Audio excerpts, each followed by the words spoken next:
এখন এই খিলাফত যতদিন পৃথিবীতে ছিল ততদিন কিন্তু মুসলমানদেরকে পাপের মর্যাদা এভাবে নিধন করতে সাহস পায়নি, যেভাবে বর্তমানে নিধন চলছে। 1924 সাল পর্যন্ত এই পৃথিবীতে খেলাফতের ব্যবস্থা একরকম ছিল অটোমান সাম্রাজ্যের মানে।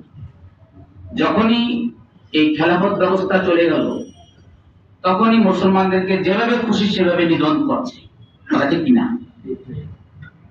যদি আবার মুসলমানদের মধ্যে খেলাফত ব্যবস্থা ফিরে আসে তাহলে কিন্তু এইভাবে আর নিধন করতে সাহস পাবে না।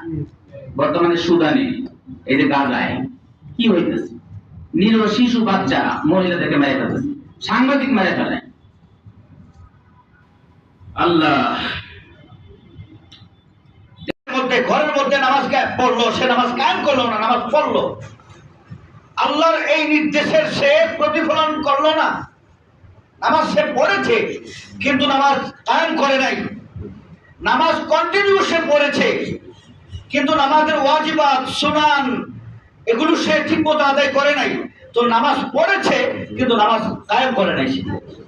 নিজে নামাজ সব কিছু ঠিক মতো আদায় করেছে কিন্তু পরিবারের কাউকে নামাজের জন্য বলে নাই, সেও নামাজ কায়েম করে নাই। এবার আসেন এই শব্দটা আকিমুস সালাহ, এই শব্দটা আল্লাহ তাআলা আর কোন ব্যাপারে কোরআনে কারীমের মধ্যে বলেছেন ঠিক এইভাবে। আমি এই কথাটা বলি, আজকে শেষ করব। সম্মানিত হাজিরিন, আপনি আমি আমার পরিচয় আপনাদের সামনে আমাদের মুর্শিদ ভাই দিয়েছেন।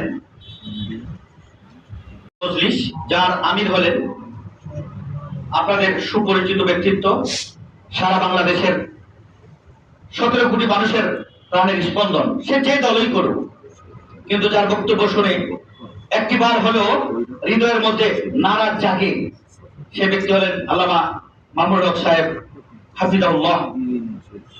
তার মাধ্যমে এই এলাকায় কাজ করার জন্য এমপি একেবারে বড় একটা পদ হয়ে যায় এই এলাকায় কাজ করার জন্য।